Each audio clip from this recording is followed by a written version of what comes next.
Money making money making money. Come on, you gotta tell me, how is this even possible? It's easy. 1, you take your money and you put it in this secret spot. 2, you let that money grow with compound interest. 3, then you find a place for that money to go where it can work for you. 4, and then every Wednesday at 1 p.m. Eastern, you join me for a wealth webinar. I'll do it. It's free. Plus, if you join me now, you'll get my free ebook that teaches you to get all the money back for every car you buy, drive, and own. So take advantage of this opportunity and I'll see you there. Hey, are you ready to take control of your financial future? Welcome to Private Money Club. Private Money Club is the ultimate online platform connecting real estate entrepreneurs with private money lenders just like you. Whether you're looking to fund your next deal or lend money to grow your wealth, Private Money Club is your go-to resource. You can post deals, find funding, connect with other like-minded professionals. It's just a community. It's a community that you need to plug into. If you're new to the game, no problem. Our Learn platform and our weekly coaching webinars and our on-demand resources are here to guide you every step of the way. Join a thriving network of real estate experts who are already making an impact, and they're waiting to partner with you. So Private Money Club gives you the tools, the training, the connections, and everything you need to achieve your financial goals. So why don't you start now by going to privatemoneyclub.com. We'll see you inside.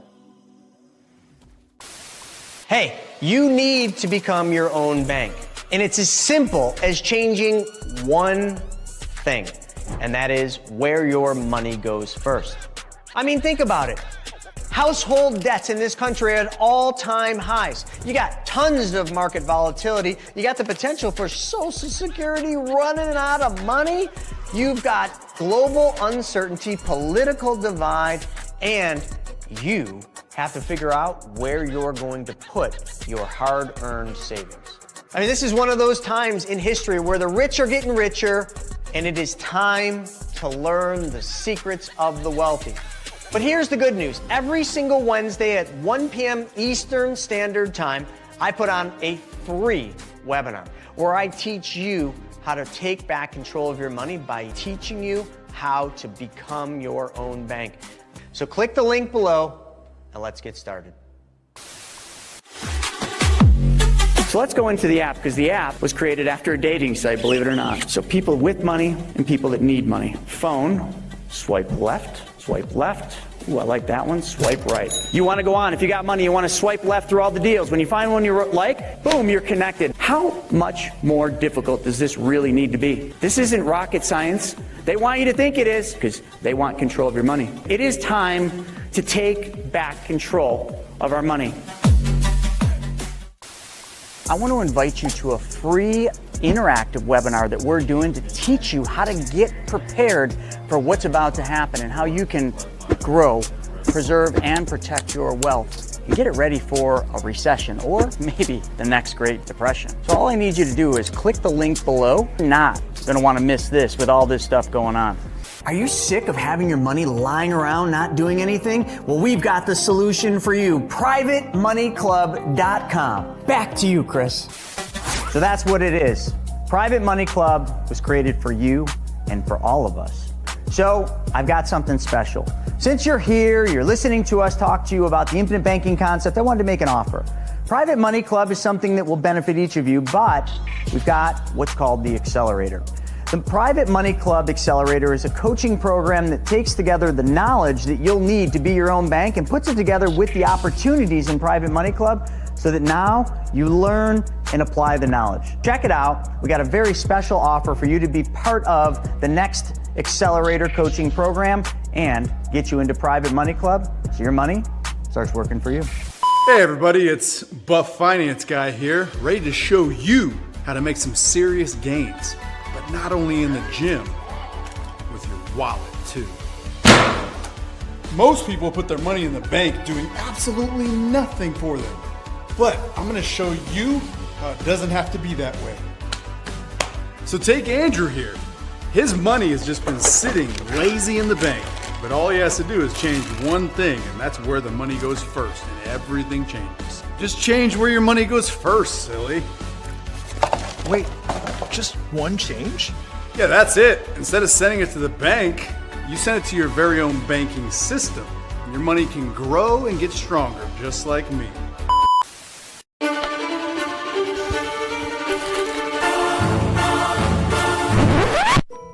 It's time for Money School TV.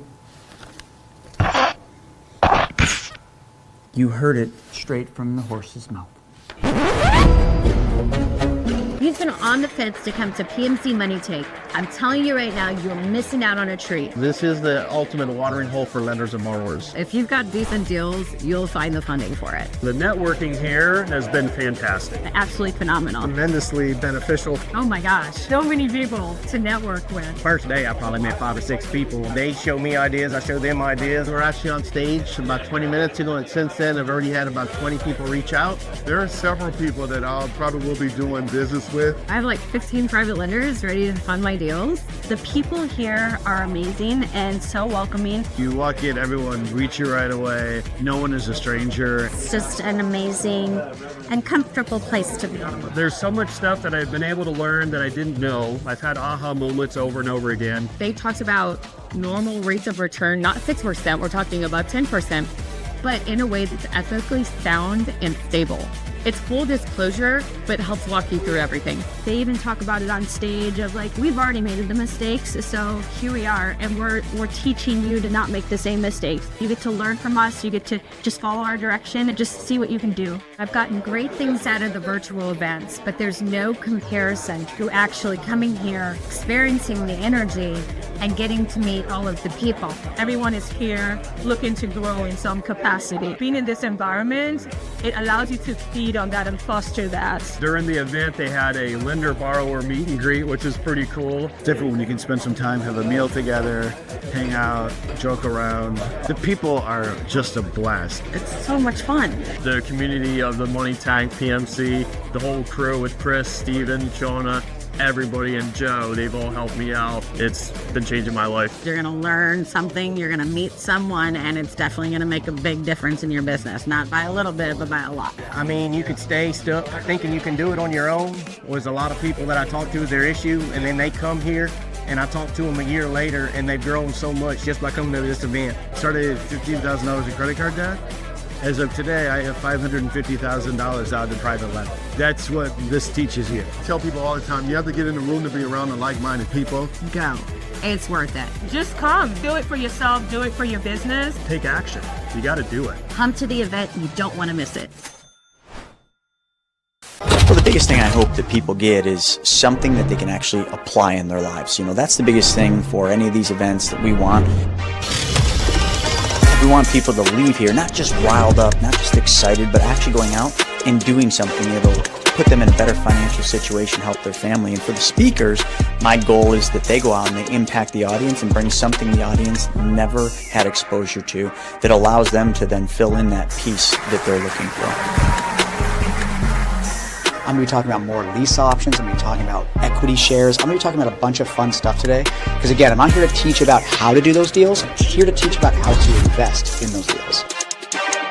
Filled with individuals that are like-minded, that are at the top of their craft, they're at the top of their game. And for anybody that's an attendee, it's just a mind-blowing experience. It's almost going to be hard to speak anywhere else but here because it was such a great experience. I felt like, I don't know. It was amazing. Nothing less than amazing, literally. At the PMC Money Tank event, which is an epic event that we're putting together that does one thing and one thing only. Makes everybody money. It brings people with money together with people that need money. It's like a peanut butter and jelly sandwich. You just smash them together and everybody wins.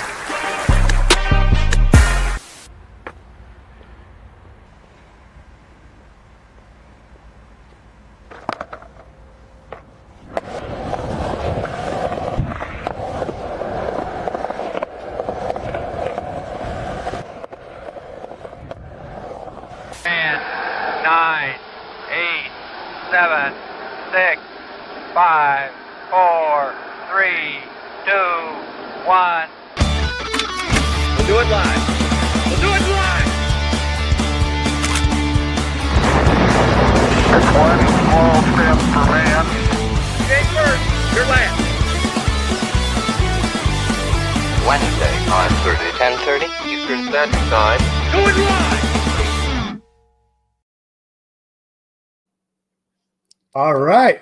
Good All morning. right. What's up, everyone? Welcome to What the F Happened. I got myself, we got St. James. Chris Naugle will be joining here shortly. He's just wrapping up a podcast in the studio. With that said, I'm looking forward to today, St. James. You know, over the last couple weeks, you know, I was on What the F a couple weeks ago. The next morning, woke up first thing. We drove up to Orlando, went to Money Tank, which was an amazing event. You were there along with the rest of the team. Well over 100 of our students and clients and everybody getting together. It was just an unbelievable event. I'm sure you guys talked a little bit about it last week.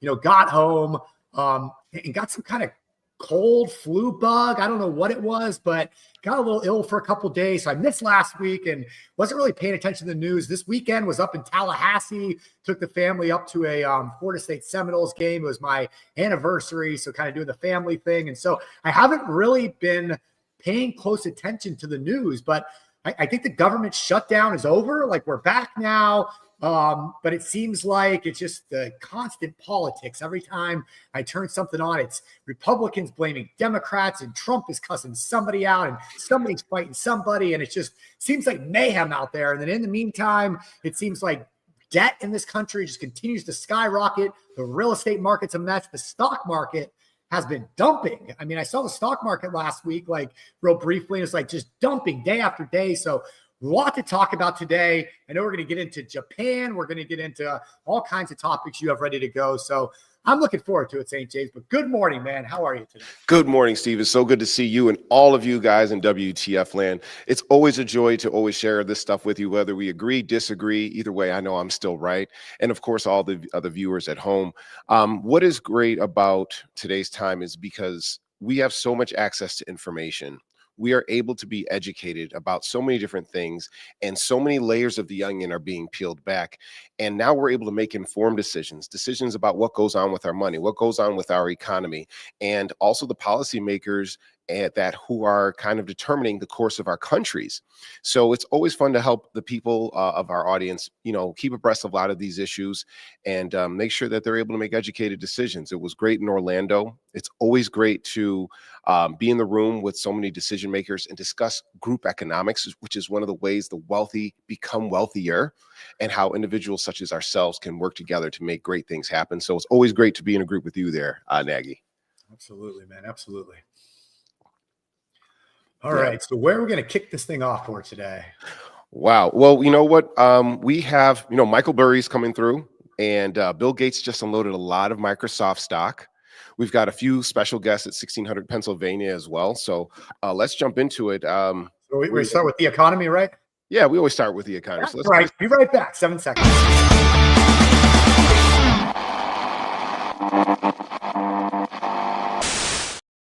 Oh, it's so good to see you too, Rob. It's good to see you too.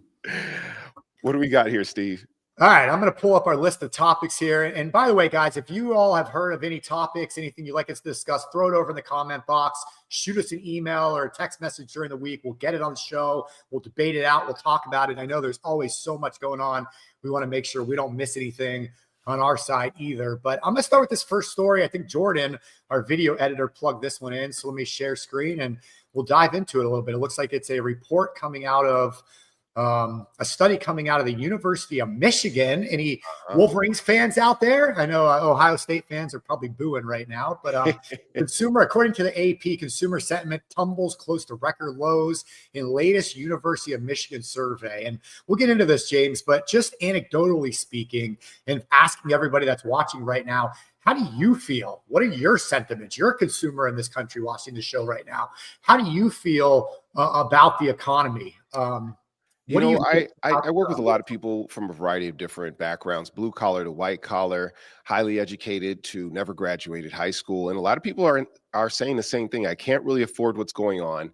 There's such a permeation of negative information about how much unaffordability there is in the United States right now, and how we've tried to elect officials to be able to turn some of this around and change the course direction of America. But the thing is, the numbers are still the numbers. We saw a massive sell-off yesterday in the stock market. So the people at the high end of the financial food chain are saying, oh my gosh, like, are we finally seeing the most publicized recession actually starting to come through? Are the cracks finally showing in the foundation of the American economy. Meanwhile, on the other part of the K, because this is a K-shaped economy, we're seeing people saying like, look, I'm having to go back. I'm having to go back to, going to Costco and buying Kirkland brand peanut butter.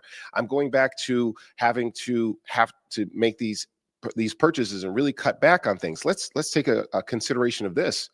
McDonald's just recently announced that their year-over-year sales are down by a tremendous amount because people simply can't afford to go to takeout food. And we're talking about McDonald's.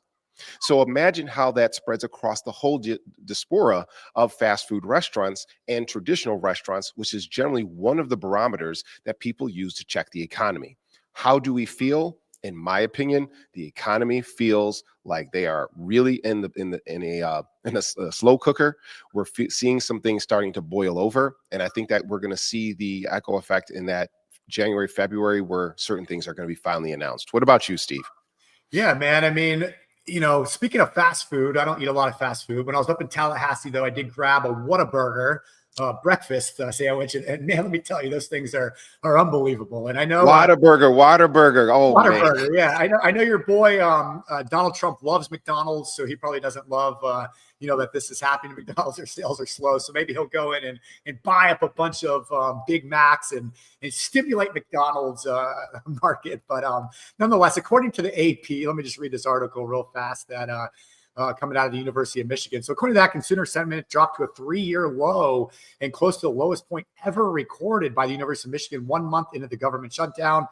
This article was from about 2 weeks ago. So, but things don't really change just because of the government opening. So with pessimism over personal finances and anticipated business conditions weighing on Americans, the November survey showed the index of consumer sentiment at 50.4, down a startling 6.2% from last month, and it plunged nearly 30% from a year ago. Economists were caught off guard. Those polls had expected a slight month-to-month increase for a reading of 54.2. Obviously, it fell a lot more than that. With the federal government shutdown dragging for over a month, consumers are now expressing worries about potential negative consequences for the economy, and I don't think that's changed. So it seems to be what everybody's feeling. We talk due to our business, we talk to a lot of people all across the country from all walks of life, from people that are in heavy debt that are looking to use the infinite banking concept, becoming their own bank to take back control of their money so they can pay off their debt in a smarter way, a more efficient way while building wealth. So we talk to a lot of people that are struggling with debt right now that are telling us that similar stuff. We also talk to very wealthy business owners, very wealthy people that are looking to protect and preserve their wealth right now. They know the economy is changing. They know their potential market crash, that things are changing. So they're looking to protect. So we talk to a lot of wealthy people also, but they're very concerned. So it seems like, James, we're coming from both sides of the spectrum right now, both sides of that fence, so to say. Absolutely. And it's what I like most about this is that at least people are taking action. They're not just sticking their heads into the sand. They're not just saying, oh, if I just, when I close my eyes and open them again, this will all be over. So that's one thing that I've always loved about working with you guys is that we teach people how to take action when times get tough. And we teach people how to flourish and succeed when times are great. Now, when are times successful? Who knows? I mean, I remember even during, COVID times when money was all over the place, people still were saying, this is it, everything is all done. And we look back in reflection of that and say, wow, there was a lot of money that was going on. A lot of people started businesses right around that particular time. So what is the right move for you? Definitely reach out and talk to us about it. Also determine what are your needs? Now is a great time to go over what is my budget? How much am I going to allocate? Am I going to take advantage of a potential bear market? Are we going to be able to take advantage of a potential crypto winter? I know that a lot of you guys do like cryptocurrency, and we saw this is for the first year in a very long time that something like Bitcoin, which was at one point expected to move completely outside of the stock market, is moving lock and chain with the stock market and is right now down about 20%. We're seeing a 5% off of the all-time highs of gold. So is this just a little course correction, or are we seeing, again, the moves that are happening within the market? And I when I see studies like this, Nagy, I always ask myself, well, number one, did these surveys ask anybody that I know or in my circle And the answer is overwhelmingly no. I mean, obviously, they can only survey so many people, but we do use this as a social marker for, consumer sentiment and the ethos of society. And again, when we don't know where our economic outlook is going, obviously the economics of the United States is all over the place. It's going to lead to a high level of uncertainty. And we have to be cognizant of that, not just of what the numbers say, but also what is the human sentiment? What is the human aspect about this? Because, everybody's got a plan. Everybody works logical until something illogical happens. And that's what we have to be very, very reflective of. Yeah, I mean, the sentiment is backed by the numbers too. And, as we move into, a new market cycle, possibly whatever's happening, there's some things you can definitely do. I mean, you mentioned it, James, start budgeting, but paying off debt would be a big one. If you have debt right now, you got to get out of that debt before these changes happen. If you're leveraged on good debt, let's say you have HELOCs going, you have investment out there, maybe it's a good time to start getting some of that money back in and getting it back into cash positions so you can take advantage when prices come down in the various markets. But ABC News just came out with this quick little 1-minute segment I'm going to play, but this kind of just shows the numbers behind that sentiment that people are feeling right now. And it says Americans' household debt levels, including mortgages, car loans, credit cards, and student loans, are now at a new record high. And one thing, James, I'm going to play this video, but I am actively working on putting together a program for our BYOB Money School students, a step-by-step program to start paying off debt, so we can actually take you by your hand and show you exactly how to do this in the most efficient way. So I'm super excited for that because it's greatly needed in this country right now. So let me play this quick little video from ABC and we'll move on here. Some of these numbers are pretty staggering, showing Americans are carrying more debt than ever before. A new report from the New York Fed says total household debt reached a record $18.6 trillion from July through September. And here's how that all breaks down. The biggest chunk of debt, $13 trillion, comes from mortgages, which is not surprising given how expensive it is to buy a home. Auto loans and student loans are next at about $1.7 trillion. Then you got credit card debt at $1.2 trillion. All of those are record highs. And when you look at credit cards, part of what's going on is that more people are using cards instead of cash to make purchases. Overall, consumer spending is up. That's good for the economy. What's not so good is that people are paying higher prices and higher interest rates, and lower income households and younger Americans under the age of 39 are simply falling behind on their payments. The typical borrower carries a balance of about $6,500 on their card. Today's average interest rate of 20%, if you only make minimum payments, you'll end up owing more than $10,000 in interest on that debt over 25 years.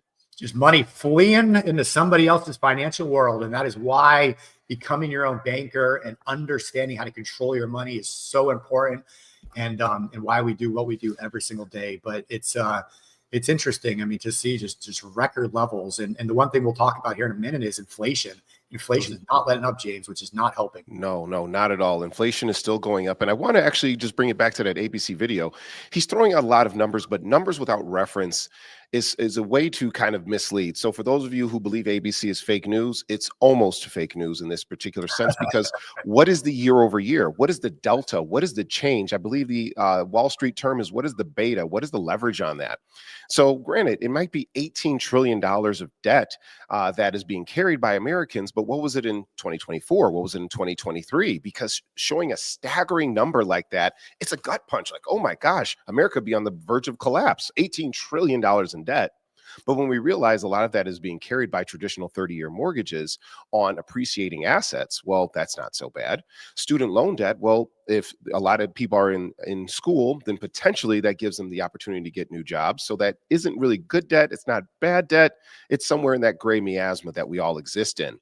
The key indicator that I would want to look at and focus at is, what is the year over year of auto loan delinquency debt, and what is the credit card debt, because that's consumer spending that is propped, and that is a mark of consumer spending. That is how much Americans are spending with money that they actually don't have.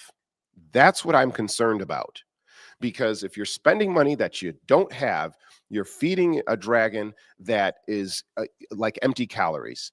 It's overinflating how much the average consumer has, and it's not a very good sign. And what is that year over year? But if you guys want to learn how to pay that off, that's good. And I did see you, Jackie, Attila, excuse me. If you want to learn what good debt versus bad debt is, definitely please stick around the campfire because we talk about that an awful lot. But hey, we got some AI stuff going on here, Steve. What do you think? Yeah, man, let's get into this a little bit because there's a lot going on in the world of AI and these chip makers. And, we've talked about it on shows now for a couple months, but, each one of these tech companies is investing into each other, and that money just seems to be flowing in this circular pattern. And there's all kinds of memes right now and all kinds of videos out there kind of making fun of this. And while it's fun to make fun of because it's true, it also can be potentially very dangerous. Is this creating this massive bubble that's going to burst? And so, there were some major moves made in this past week by some major players out there. So I'm going to get into that right now real fast, James. Absolutely. So maybe, go ahead.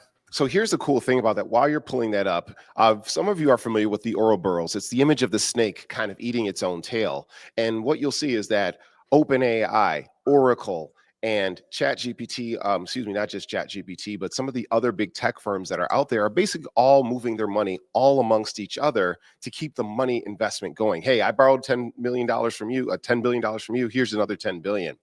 And people are starting to see the signs of that. So we're seeing people dumping their portfolios in NVIDIA. We're seeing people dumping their positions in a lot of the big tech companies that at one point were the darlings of the stock market. But ironically, there is one person who invested in one company at the end of this particular segment that I'm going to tell you who's doing the exact opposite. And maybe that could be an insight to what good grounded economics is all about. So Michael Burry, that's your boy. Those of you who may remember the movie The Big Short, he's the person who shorted the housing market back in 2007, 2008. And right now, he just pulled back on his positions and saying, you know what, I'm sorry, guys, like, here's all your money back. I'm out of the game. But a lot of people feel that he pulled the trigger a little too early because it seems like a lot of these positions are actually going to come to fruition because this is the most highly publicized bubble in American history. Read my words. This bubble, this potential recession is the most publicized and well-known. It has to, I don't want to say someone has to prick the needle. Somebody has to take that needle and pop the balloon. But what I would say is that when there's an overwhelming amount of consumer sentiment, as we have already discussed, saying, hey, look, we've seen the big players starting to pull their money back. We need to do the same. We may not see the actual balloon burst, but we may see a gradual but rapid reduction in positions, in which case this is probably the most ethical, reasonable, and non-catastrophic way to get out of this particular tech bubble that we've seen in recent years. And I dare even say a soft landing, because I don't care what you tell me about the Fed and the reduction and increase in interest rates. We control an overwhelming amount of power, especially now as retail investors are at some of the highest levels in the stock market, basically of all time. What do we got here, Nagy? Yeah, man. I mean, so let's take a look at what's coming out. So this is from an ex-economist. He says the great exodus, Silicon Valley's legends just fled AI's $3.5 trillion house of cards. The smartest money in history, opinion here, but smartest money in history just executed the largest coordinated retreat from a single technology and financial markets. What they discovered will redefine civilization, maybe a little hyperbole, but the numbers don't lie. Peter Thiel, famously known as one of the co-founders of PayPal, very smart financial mind.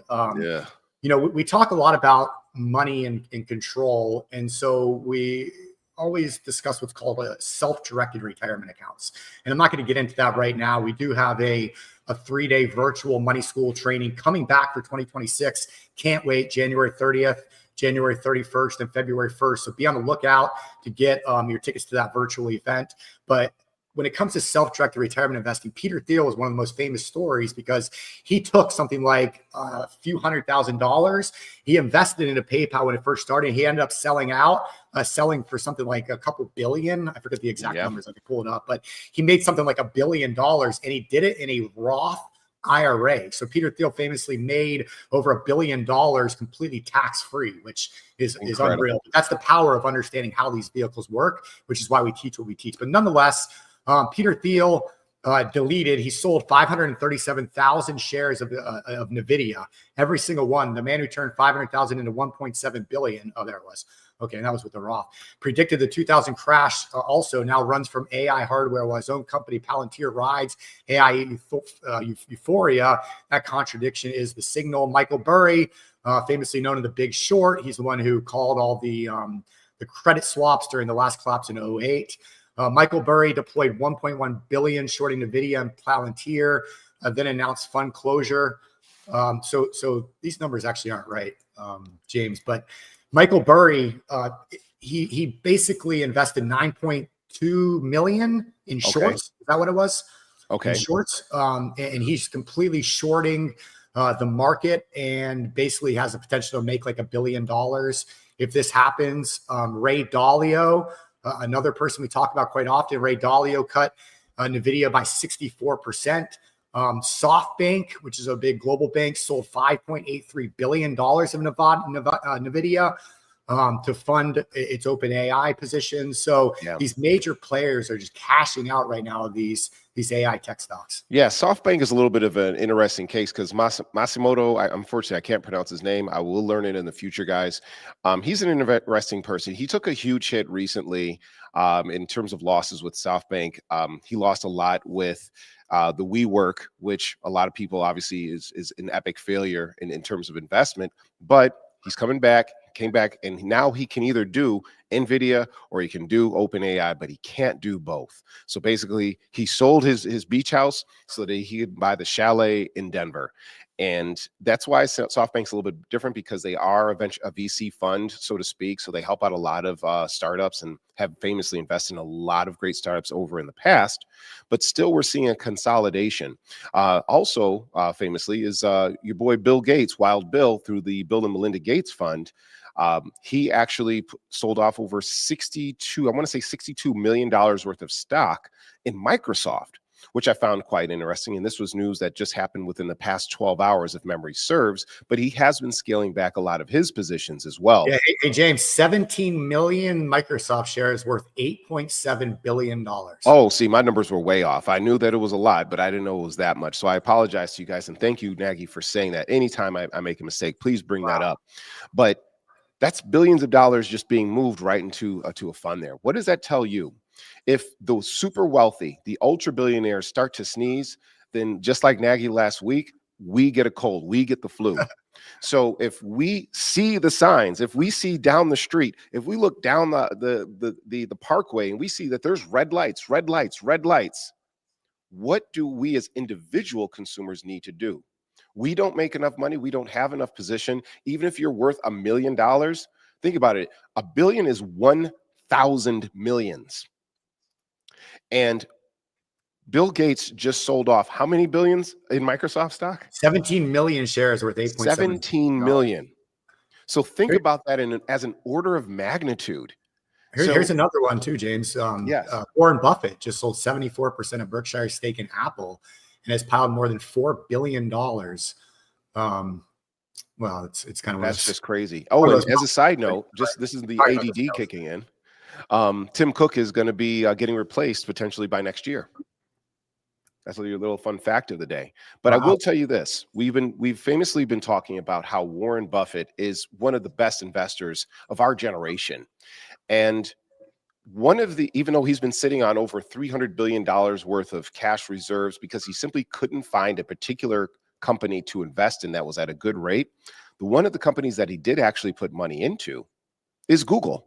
You see, Google has the entire ecosystem. You don't just buy a search engine. You also buy Chrome. You also buy Chromebooks. You also buy Gemini AI. And we know that the industry is moving towards AI at an exponential level. So ChatGPT is exactly what Google's exactly what ChatGPT wants to grow up and be. Basically, this an entire ecosystem. Hey, if the AI of Google, if Gemini doesn't work out, remember at first they named it Bard, and then all of a sudden they changed it over to Gemini, and Gemini was way cooler. Well, ChatGPT wants to be the same thing, but if AI doesn't work for Google, they could say, hey, let's just sell off some cloud computing. Let's just go ahead and spin off Gemini, make it flounder and lose on its own.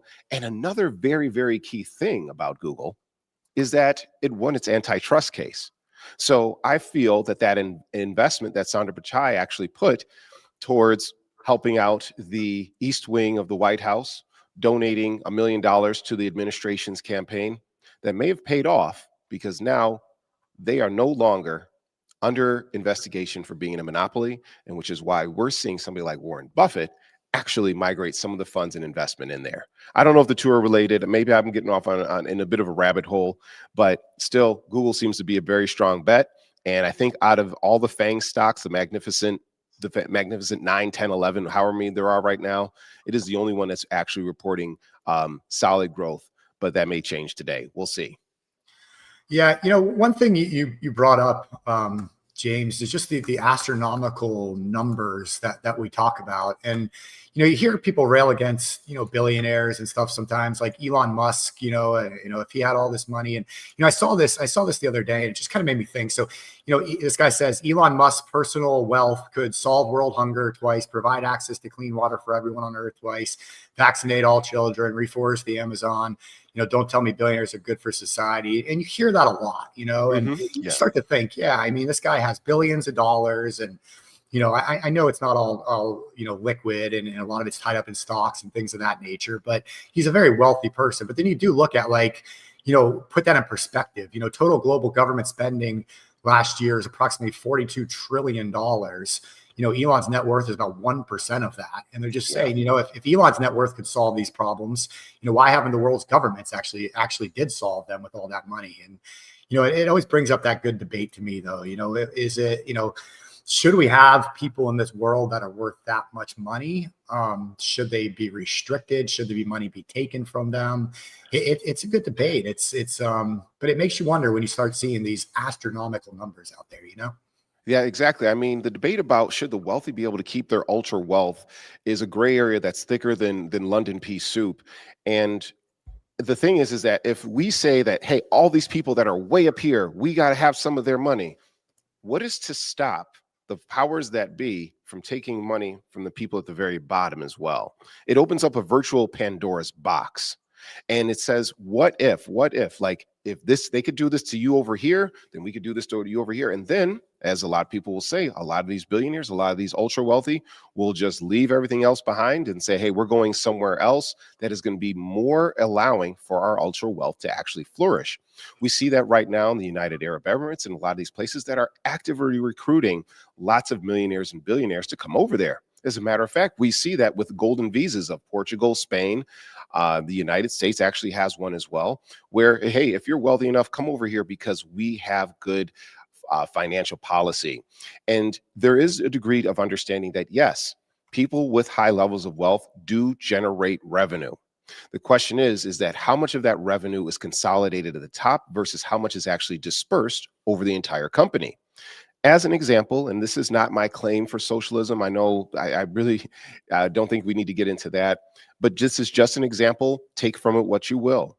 But in some countries, you are not allowed to make more than a certain multiple as a CEO of the lowest person in your particular company. So for instance, if a CEO makes $10 million a year, then that means that the person who is licking the stamps in the mailroom has to make at minimum, at least, we'll say 1/10 of what they make. And forgive me if my numbers are a bit off or if this data is a bit dated, but that is a big question right there. I don't think that the argument is that there shouldn't be millionaires and billionaires. There's been millionaires and billionaires since basically forever, since we've had kings, all right, since we've had any type of hierarchy and structure. The question is how many of them are virtuous versus how many of them are greedy, disastrous bastards who are only concerned about themselves. I think that's the real question that we need to ask ourselves. Absolutely. So I want to change the topics here, James. Are you a Bitcoin? Are you a crypto guy? You know what? I used to actually teach a crypto class back in, I think 2016. It was like one of the first crypto crashes. And you know what? It was a huge lesson in investing. What about yourself? I know you like your precious metals there. Yeah, I'm not, I have not invested in Bitcoin and cryptos for the long term. I played it up and down for a little while. I haven't touched it in quite some time. I think we'll see a massive pullback before we see the next run, but it never ceases to amaze me. It never ceases to surprise me. So I think anything could happen, but it has had a tough past few weeks here. It's, hit an all-time high of about 125,000 back in October, beginning of October. Today trading at just under 92,000. So had a pretty hefty pullback, about 30% over the last month and a half. To me, that's not much of an investment, though, when it's that volatile. When you see those kinds of swings, that scares me. Yeah, it's a group belief with Bitcoin, because people say that it's a store of value. It's backed by the faith and kind of belief of the crypto community. That's essentially what it is. I mean, if they could make a little note of it, that's what would be inscripted in the bottom right corners, backed by the faith and belief of this magical algorithm that only issues out a certain amount of this magical belief in this mathematical formula. Do I like it? At one point, was I a little bit overzealous about it? Absolutely. And yeah, we recently saw all-time highs. The ATH, $120,000. Oh my gosh, cancel Christmas. We're moving to Vegas. Like, it's going to be amazing. But then, just like the Karate Kid Part 1, somebody swept the leg out of from that sucker, and now it's trading at $90,000. And I think that we're seeing that people are saying that, hey, look, we don't know where the economy is headed. We don't have an economics and jobs report because of the government shutdown. So when we have a ship that is in a storm with no navigator, people are going to pull back to the most safest havens that they know. And this is almost a virtual stress test for what Bitcoin is, what has Bitcoin going on here. Now, if I'm not mistaken, either Blackstone or BlackRock actually just dumped a huge position of their Bitcoin holdings, which can then influence the markets, because when somebody sees a signal that over $500 million has been basically liquidated into the Bitcoin market, well, people are going to follow suit. Again, they're looking down the road. They're seeing that a major semi truck is getting on the off ramp. So guess what? A lot of people are going to follow. So it's going to follow that consumer sentiment.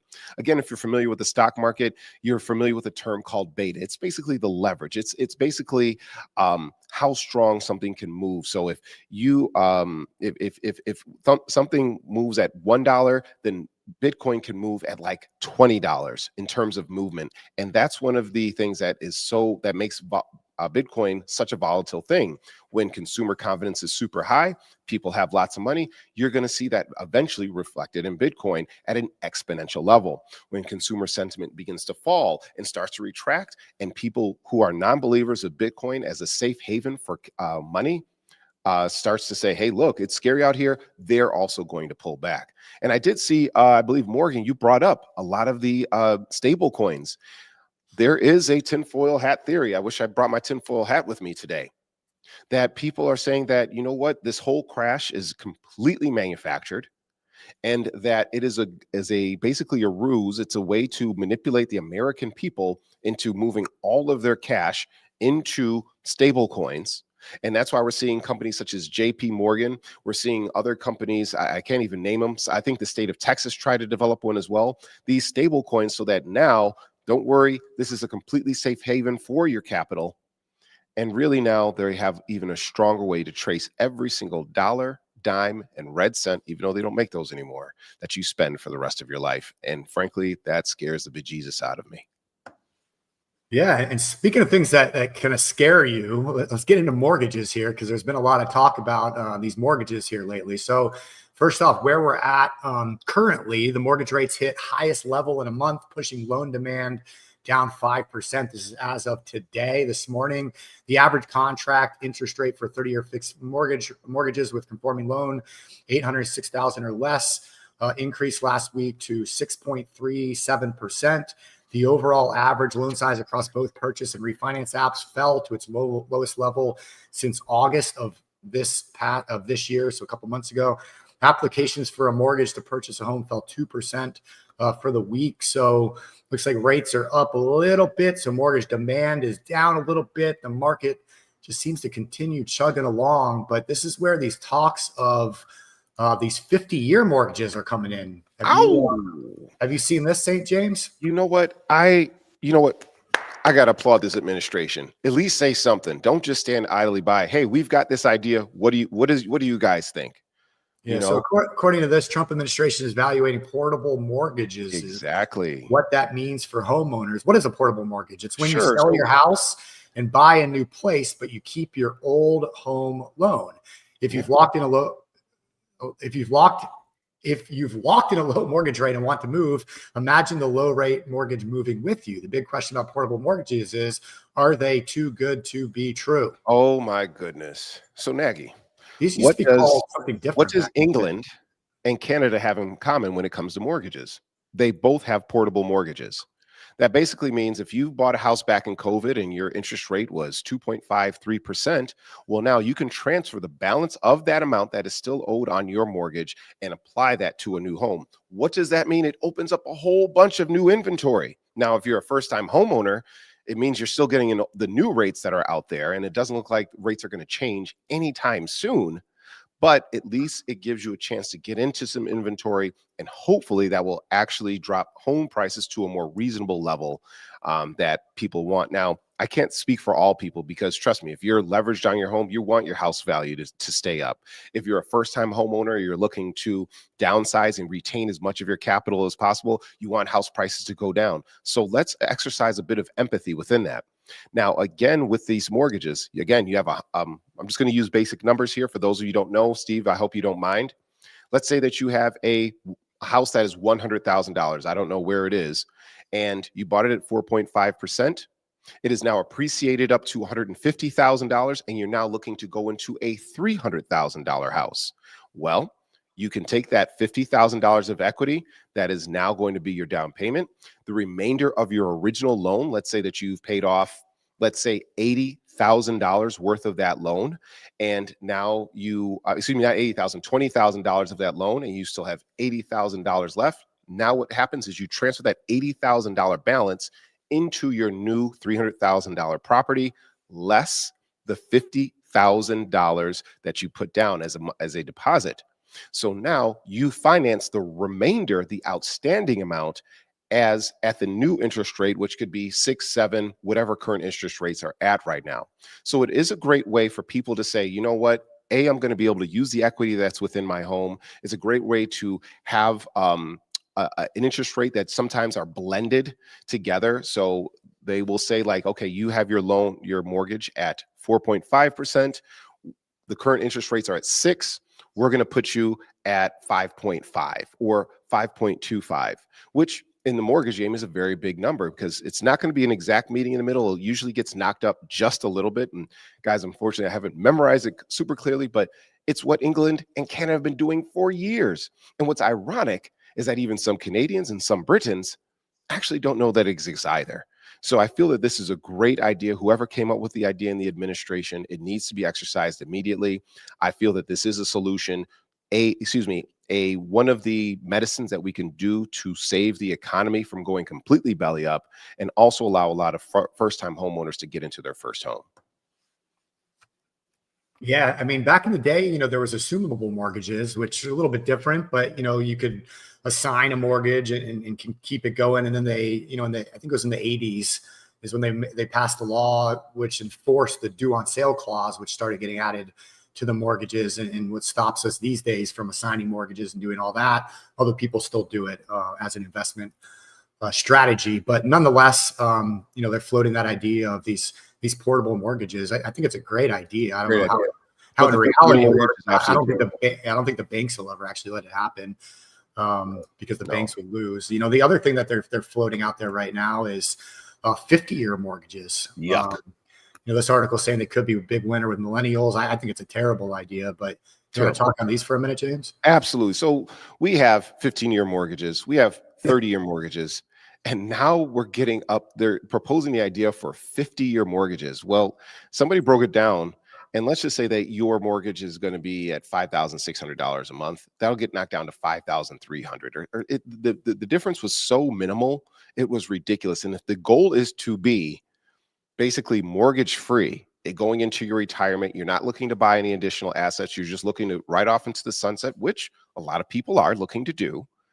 Well, then the 50-year mortgage is absolutely terrible. Imagine going into a mortgage at 30 and then you're not able to pay off your house till you're 80. Well, everybody sells their house every 7 years, so you'll be just fine. Fuck out of here. What are you talking about? Because that means you haven't even put a dent. You haven't even put a scratch. You haven't even gotten through the clear coat of paying down any principal into your property. How the devil does that make sense? You know who loves this? Real estate agents. Because they're going to say, hey, go ahead and do this 50-year mortgage and you'll be able to flip homes every 7 months. You'll keep your prices down. $300 gets to stay in your pocket. You get to get into this beautiful house. You know who else loves this? The mortgage brokers. Thanks. I'm going to be able to hook you up. Look, don't worry about my mortgage broker fee. We're going to keep flipping you into a mortgage, keeping you a flipper into a mortgage. We're going to keep you into a mortgage. You know what? Why don't you just own nothing and be happy? I think Klaus Schwab said that best. All right. Own nothing and be happy. You own the house, for 50 years. People are going to be like, I don't want grandma's house. Grandma just passed. I don't want her house. She's still got 25 years left on the mortgage. I don't want to take that over. Oh, well, we'll sell it off. Well, guess what? Sorry. No equity in the property. You get nothing, sir. Good day. How the hell does that make sense? So no, 50-year mortgages, don't fall for it. The idea got tossed out there. Let's toss that right into the garbage bin. I don't have a garbage bin here, but toss that sucker right out. And let's look at these, maybe bringing back assumable mortgage. Let's talk about these portable mortgages and get some real solutions going on for the economy. That's what I'm talking about. I love it, man. Good stuff. Quick commercial break. Be right back in 60 seconds. Hey, are you ready to take control of your financial future? Welcome to Private Money Club. Private Money Club is the ultimate online platform connecting real estate entrepreneurs with private money lenders just like you. Whether you're looking to fund your next deal or lend money to grow your wealth, Private Money Club is your go-to resource. You can post deals, find funding, connect with other like-minded professionals. It's just a community. It's a community that you need to plug into. If you're new to the game, no problem. Our Learn platform and our weekly coaching webinars and our on-demand resources are here to guide you every step of the way. Join a thriving network of real estate experts who are already making an impact, and they're waiting to partner with you. So Private Money Club gives you the tools, the training, the connections, and everything you need to achieve your financial goals. So why don't you start now by going to privatemoneyclub.com. We'll see you inside. My fellow Americans. So you know the thing. Oh yeah, that dance never gets old. It never gets old, man. Now they're doing it in the NFL, and I'm like, all right, bro. I guess you made it on that side of the fence. And a shout out to David, Dexter, France, DeRosier, Slothman. Thank you all for all of your comments. Please be sure to like and share and subscribe. You know what? If you're around, just share one of the stories that you heard about today and just say, I heard it through WTF, because it's you guys that keeps us going. I was doing some of these notes at 4 a.m. this morning. So it's because I like being able to communicate with the people around the campfire about this. And I know Nagy, even if you're sick, unless you're dead to the world, you're going to be coming through. So thank you always for showing up and putting together such a great show. Yeah, man. Good stuff. Good stuff. And, one thing we talk a lot about, when it comes to the money school and becoming your own banker, we talk a lot about becoming a creator. You want to go out there and you want to create things. You want to control your future. You want to be able to, produce, and create. And so, you guys all know I'm a big fan of Elon Musk for many reasons. I saw him put this out the other day, and I just wanted to share it because I thought it was pretty good and kind of reframes and puts a perspective on some of the messaging you see out there. So this senator from Texas, came out with this video. I'm not going to play the whole video, but it basically says Elon Musk wants to become a trillionaire off the backs of American taxpayers, while we're struggling just to pay for groceries. And this stemmed from the vote at Tesla saying, if Elon is able to hit certain levels, basically he's going to make $1 trillion. They're very difficult levels. So Elon saw this, and like Elon typically does, he responds. So Elon said, you are a taker, not a maker. And that's basically politicians in the world over. But he's Okay. you're a taker, not a maker. All you've done your whole life is take from the makers of the world. The zero-sum mindset you have is at the root of so much evil. Once you realize that civilization is not zero-sum and that it is about making far more than one consumes, then it becomes obvious that the path to prosperity for all is just let the makers make. Regarding Tesla, the reality is that I have been given nothing. However, if I lead Tesla to become the most valuable company in the world by far, and it stays that way for 5 years, shareholders voted to award me 12% of what is built. Anyone who wants to come along for the ride can buy Tesla stock. If Tesla merely becomes a $1.999 trillion company, I get nothing. This is a great deal for shareholders, which is why they voted so overwhelmingly to approve this, for which I am immensely grateful. And they did so by a margin far more than you won your political seat. So to me, I think that's a great response. His PR department and communications department did a wonderful job, because we both know Elon did not say that at all. He was like, oh, I just really like to advance human society. And I really want to just, make a really good car. So it'll be great. Please put down something that will make me sound smarter. So I was on the fence about this. I vacillated and waffled on this a bit. And it's an all or nothing deal. It's a big bet. And if you're on the Elon train, then you're going to love this. And you have every right to love it. Okay, this is America. You get a free choice. You buy some Tesla stock. You watch him ride it to the moon, both formatively and informatively. And cool. It just seems absurd to some people. It's like, somebody's really going to have, $1 trillion. That's the mental image that we get from this. $1 trillion. We can't even fathom what $1 trillion is. If we were to see it in a room or in a mountain, it's like you see a mountain from far away, but then you get really close and you're like, holy frig, this thing is huge. $1 trillion is a lot, a frig ton of capital, because we know that a lot of it will be sitting in stock. But here's the thing. If he makes these robots, if he finds a way to, be able to ship more and more cargo into space, if we have better and better looking cars, then hypothetically, it's a pretty good deal. I know the Norwegian sovereign wealth fund is highly on board, and they're pretty conservative. Right now, the only person in America, in the world that has anything close to 1 trillion, well, actually, his wealth is 1.4 trillion, is your boy MBS, who actually just met with the administration yesterday. So we do have trillionaires on this planet.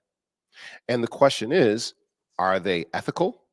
Are they doing well for the betterment of society? Are they looking to create not just for the advancement of society, but the sustainability of society? Because let's face it, Doge was a failure. A lot of people lost jobs and then got back on. So that's a lot of trust and a lot of influence for one person to have. And the great Kanye West, who isn't so great these days, no one man should have all that power. And $1 trillion buys you a whole lot of power. Oh, yeah. And you mentioned MBS. What is going on with that Saudi Arabia visit? I've heard, I briefly saw some headlines on it. This article, fact sheet, President Trump solidifies economic and defense partnership with the Kingdom of Saudi Arabia. Exactly. So we're giving them jets. We're giving them jets. We're giving them resources. We're probably getting some oil in return. Well, let me see what it says here. So these agreements build directly on the president's highly successful May visit to Riyadh. How you say it? Riyadh? Riyadh, yeah. $600 billion in Saudi investment commitments secured for the U.S. at that time. In a major expansion of this partnership, the Crown Prince announced today that Saudi Arabia will be increasing their investment commitments to the U.S. to almost $1 trillion, reflecting deepening trust and momentum for the U.S. Key achievements include the Civil Nuclear Cooperation Agreement, advancements in critical minerals cooperations, and an Al Memorandum of Understanding, all of which underscore the U.S. commitment to securing deals. These agreements demonstrate the Trump administration's America First approach, achieving nuclear energy. So it gets into some of those details. With everything going on in the Middle East, it's probably one of the least kind of big things that's going on over there right now. It seems like the U.S. has a love-hate relationship with Saudi Arabia. You see them, very involved. Aren't they doing something like trying to bid on or buy Warner Brothers? I see that. Is that Saudi Arabia? With Warner Brothers, that's actually the guy Larry Ellison, who owns Oracle. He's trying to buy up everything, and he will control the data. He'll control the media. He'll control TikTok. And again, I don't like anybody with that much doggone power. For those of you, again, if you want to go down a quick rabbit hole, with your tin hat, your foil hat. Some people are saying that Ellison is looking to build the data centers that are going to be housed under 1600 Pennsylvania, underneath the ballroom, and that's why this is costing $300 billion. Just wanted to throw that out there just real quick. Okay, so here's an article from today. Paramount denies report it's working with Saudis, other Arab funds on $71 billion bid for Warner Brothers Discovery. So maybe it was just rumors that was going on. So interesting, but nonetheless, we'll see what happens with Saudi Arabia. I mean, hopefully they can help bring some. So really quickly, I just wanted to, we've got some people here. Morgan, always good to see you, even though we don't see eye to eye barely ever. Doge aimed to save $1 trillion. How much did it actually save? $170 billion, about $1,000 per taxpayer, according to some people. I just had to look these numbers up. I wouldn't call that a success. Really wouldn't. I know that we're getting off on a non sequitur here. I wouldn't call that a success. I am interested in seeing your opinion about this. I know a lot of people who work in the government in DC, and they said all they did was throw a monkey wrench into a broken machine already. Because a lot of people were being sent home. They were getting fired remotely. We did all these budget cuts, but then somehow they found all this money for ICE to pay them like a month in advance. Meanwhile, other people are getting completely fired and laid off. And we don't have to talk about people like Big Balls 09 who were somehow able to keep their jobs. So I'm just a little bit, I fail to see your point right now, but I would like to understand more about this. Maybe that's something else, but I don't see Doge as a success whatsoever. I see that as a massive failure. Well, according to this government website, estimated savings of $214 billion. I don't know how they add that up. Yeah. If you look at spend, I guess where the money's spent, workforce. So you can go to the site and kind of scroll through these numbers and check it out. I mean, to me, success, failure, I don't know. I think it's good to open up the eyes of people and have some transparency on what is going on, and maybe start to discover some different things like fraud. I mean, I don't know, but to me, it never hurts to start digging into some of these. Absolutely, Steve. I'm with you on that. That's what's up. So thank you for bringing that up, and I'm glad you guys feel that Doge was a success. I don't agree. And in terms of getting back to on point here with old MBS, the guy basically let's get into the world news, James. Right, the world. Yeah. Well, I mean, let's look at it. What the world? Money making money. Come on, you got to tell me, how is this even possible? It's easy. 1, take your money and you put it in this secret spot. 2, you let that money grow with compound interest. 3, then you find a place for that money to go where it can work for you. 4, and then every Wednesday at 1 p.m. Eastern, you join me for a wealth webinar. I'll do it. It's free. Plus, if you join me now, you'll get my free ebook that teaches you to get all the money back for every car you buy, drive, and own. So take advantage of this opportunity, and I'll see you there.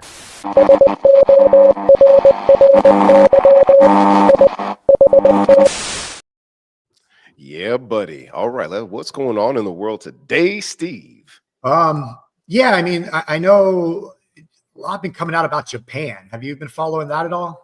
I have been following a little bit about Japan. I'm going to do my best to recreate the information that I had. I learned about this. For those of you who don't know, let's see, where's my my Japan report here? But basically, it's saying November 18th, 2025, Japan's 20-year bond yield hit 2.75, the highest in recorded history. This single number just ended the 30-year era that made your retirement possible. So a few things for those who don't know about Japan. Japan is one of America's largest debt holders. It's basically the Cayman Islands, Japan, and I think Luxembourg are some of the largest holders of United States debt. And just to kind of go a little bit into another little rabbit hole here, the Cayman Islands, let's say that their gross GDP is like $2 billion. It holds over $300 billion or, $400 billion worth of U.S. debt. So, and the Cayman Islands is also known as the shell capital of the world. So is the U.S. basically buying its own debt through shell companies in the Cayman Islands? I don't know. But let's get back to Japan. I actually believe that these are virtuous amounts of debt that they own in the U.S. But also they're saying that they may be devaluing their currency on purpose, so that if and when a global recession hits, they become the safe haven to kind of go to, because they still have, even though they do have a lot of debt, they also have a huge amount of gross domestic output. What do we got here? Just showing the bond yields over the 20-year bond yields since 2007. So you see they're up there, really dropped way down, way down, way down. Now they're just skyrocketing. Holy. Would I invest in Japan? Would I buy Japan bonds? Yep, absolutely. I believe in Japan. I know that they're going through a population crisis right now, but we also know that they don't really see them moving too aggressively. Now, for those of you in the comments, let me know if there's anything that myself or Steve are overlooking. But overall, I'm okay with Japan doing what they're doing. If they're going to devalue their currency, so be it. It's always been known as kind of a safe haven. Go with the yen. Yeah, and it's happening across the globe, though. I mean, check out some of these numbers right here. So the U.S. is preparing $2,000 stimulus checks. You know, it's been in the news. I don't think it's going to happen either, but you know, it's something that's being talked about for a reason. You know, because people are struggling right now. Japan is preparing $110 billion stimulus package. China has approved $1.4 trillion stimulus package. That's something. That is officially ending quantitative tightening on December 1st. The U.S. is issuing $1.9 trillion in treasuries per year. Canada is restarting its quantitative easing program. Global M2 money supply is at a record $137 trillion, and global rate cuts are at 320 plus over the last 24 months. And they're just asking, in what world is another wave of inflation not on its way when you're pumping this kind of money into the global economy? Holy moly. So the U.S. is prepping. We know, okay, there's a few inaccuracies in this particular statement. The U.S. and the $2,000 stimulus checks, that has to jump through so many different hoops. I don't see that's going to actually happening. Japan with a stimulus package, why not? Because, again, they hold so much debt. They're looking to make so many things happen. China. Let's look at China, because that is the literal elephant in the igloo, because they control the U.S.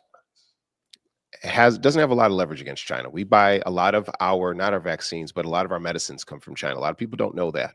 They control over 80% of the world's rare earth elements. Okay, they have the second largest economy to the United States. So that's one of the groups and countries that you want to pay attention to. What are they doing? I know a lot of people say, hey, they've got their own crises going on. What else is new? What also that they have is a very streamlined government, love it or hate it, that is able to make decisions very, very quickly with very little arbitration. And whether we like to admit it or not, they've got some serious smart people over there. They've got engineers actually involved in government. So they don't understand the policy, but they understand the underpinnings on how to make this economy work. It's not perfect. No government ever is, but that's something that says a lot. They're bracing for a tidal wave. It's like when you're surfing. It's like when you see a storm coming. Hey, something's going on down there. Let me start battening down the hatches. The U.S. issuing $1.9 trillion in treasuries per year. I don't like that, Steve. That worries me. Canada is starting to restarting its quantitative easing program, and I didn't understand, just like a lot of you guys watching here, I didn't know what quantitative easing was until I started hanging out around the campfire, and that taught me a lot. That's, you know, people are trying to either suck money in or out of the money supply that's available to basically regulate inflation. And the global M2 money supply, and for those of you who are not econ nerds, M1 and M2, one is like liquid money. Another form is like money that's like digital currency, not necessarily crypto, but money that's circulated amongst the banks that doesn't actually have a tangible form. So the global M2 money supply is at a record 137 trillion. Remember, money isn't real. What would make this, I would say, different from like the Great Depression? The Great Depression was based upon the gold standard. We had a finite amount of money, versus now we can just keep saying, yep, we can keep throwing more money at it, because we can always keep the printing machine running. That number is completely arbitrary. It's how much faith do we have within the government, and how much of the corporations out there looking to suck from it. So I think that's a very, really big thing. What takes do you see there, Nagy? Yeah, no, I mean, it's like we've been talking about, you know, there's a lot going on in the world right now in the economy. And it's, you know, I don't think anybody knows what's going to happen. I mean, it seems to me like if you look at history, you look at cycles, you look at what's going on. I mean, we're on the brink of a major pullback at best. a serious recession depression at worst, in my opinion. But we'll see where this goes. It just with everything we've talked about on today's show, with record debt, with all these new financial products trying to just kick the can down the road, with everything going on, with the stock market finally started, with Bitcoin, with just everything happening. It's just, to me, it's one of those times where got to be more careful, conservative, understand what's going on more so than ever right now. And so, we'll continue to dive into these stories. I know Chris has some cool content coming out on the YouTube channel, so make sure you guys are subscribed over there so you don't miss anything. He's put out some really cool new trainings on some of the stuff we talked about that goes in a little more in depth, but all of it, James. So with that said, we got about 3 minutes left here. I wanted to hit these last What the F stories, and we'll wrap up today's show. So be right back. We'll hit those, and and we'll go from there. Where's my just What the F? 5 seconds. What the Hey, Nagy, you want to play some chess?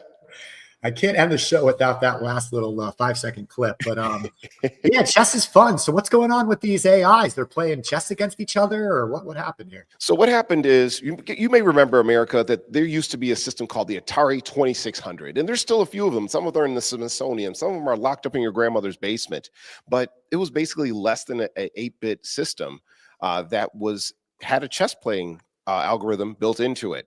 And what happened is it was challenged.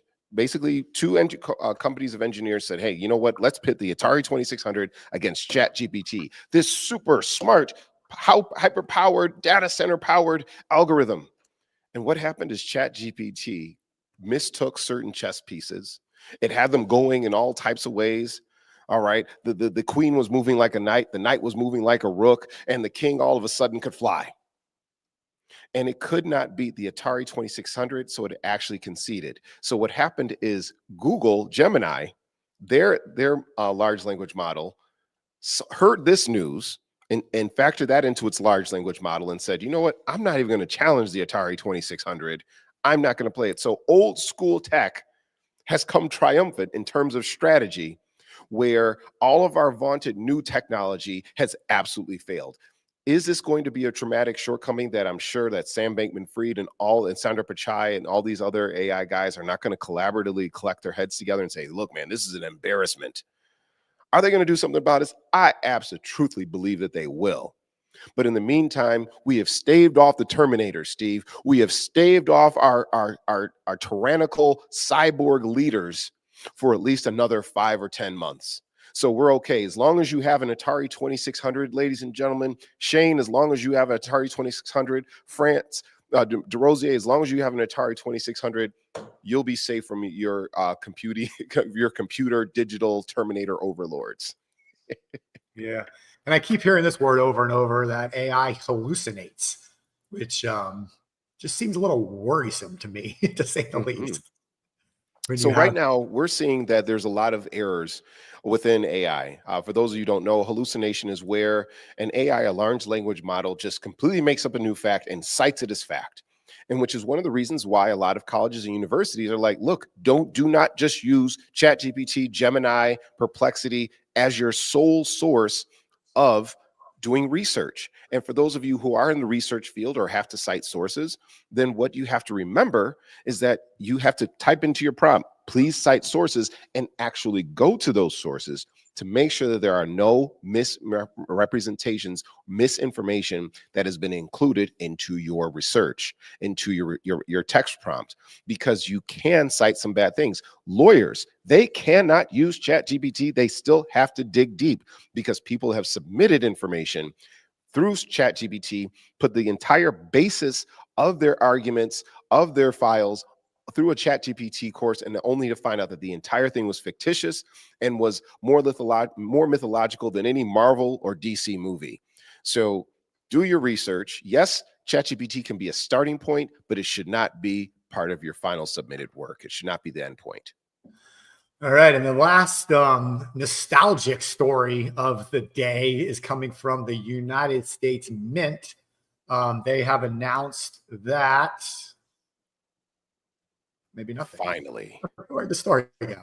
I don't know. It's in there somewhere. But for those of you who don't know and want to know, they have announced that pennies are being canceled and the U.S. Mint won't make any more. What does that mean for you? Thank goodness. I can't stand pennies. They're small. They smell. They smell like copper and blood. Oh my gosh, I can't stand them. But let's also look at another particular thing. It costs almost 3.5 cents to make 1 cent. This is actual good cost cutting. Canada got rid of the penny almost 10 years ago. And you know what they do? They either round up, round down, or keep it in the middle. And guess what? It was so inconsequential, nobody even noticed. All right. They were like, okay, well, pennies are gone. It is what it is. Do you know one of the reasons why the pennies stayed in circulation for so long, Steve? Why? There was a group of lobbyists that had so much sway. They said, hey, look, every time the penny comes up for, saying it's going to be cut, let's just, toss a little bit of money over here. Hey, here you go. That's it. And it kept the penny in circulation. To what avail? We don't need it. We used to roll them up. We put them in the Coinstar. I used to hate rolling pennies, Steve. This alleviates so much of my childhood trauma. I can't tell you how happy I am about this particular news. And I'm even happier that hopefully this is going to be a tremendous amount of savings to the U.S. government. What's your feelings on pennies there, Steve? Yeah, I mean, thankful to Elon Musk. He came up with the idea back in January with Doge, and it looks like they've implemented it. But well, it looks like somebody finally listened. They did put the numbers go. together. You said 3.69 cents to make 1 penny. So producing 4.5 billion pennies in 2023, cost taxpayers over $179 million. So good riddance to the penny. Although personally, I will, I don't know. I'll feel a little, not like seeing pennies on the ground, reaching over, picking them up anymore. It's just a thing of the past, but life goes on, my friend. I assure you, Steve, there will still be lots of money that you find on the ground. Somewhere, some way, somehow. Steve is like a bloodhound for that thing. As a matter of fact, down in Orlando, I remember Steve at the end of the seminar. Steve was looking around. I saw him he was like on his hands and knees. I'm like, Steve, what are you doing? It's like, I know somebody dropped some money around here somewhere. The event is called Money Tank. People are just leaving money on the floor. And sure enough, I'm sure you found something, Steve. So I'm happy that that happened. All right, man. Well, good stuff today. Anything you want to close out with, James? Listen, America, thank you so much for tuning in. Be sure to like, share, and subscribe to the Chris Naugle channel, where you can learn all of this information, good debt, bad debt, the cash flow quadrant, all these things that help you become in more control of your financial future, including the infinite banking concept, velocity banking, and our newest product, the Vault. I'm so glad to share your time, your bandwidth with you, and I'm looking forward to seeing you each and every single week. Steve, why don't you close us out? Yeah, man, good stuff. Great to see everyone today. We, of course, have Wealth Webinar. Starts at 1 p.m. Eastern. Join us for that. It's a free webinar we do every single Wednesday around financial education, controlling your money. Today, we're going to get into some investing strategies. We're going to get into a little oil and gas, a really cool strategy. So make sure you join us at 1 p.m. Eastern today and every Wednesday for that. And if you have any questions about anything that we do around investing, becoming your own banker, and the rest of it, you can join us at 4:30 p.m. Eastern for Ask Me Anything. That's live streamed also right here on YouTube, Facebook, wherever you're watching this. We'll be back at 4:30 p.m. with Ask Me Anything. Other than that, I hope everyone has a great week. We will be back next week. We're going to have all the shows Wednesday before Thanksgiving. I understand it's kind of a holiday week, but we'll be here giving you the news, teaching you what's going on, and sharing. So we'll see you next week right back here for What the F Happened, rolling right into Thanksgiving next Thursday. So with that said, be safe out there, and we will talk with you guys soon. Ow, go Bills. See ya.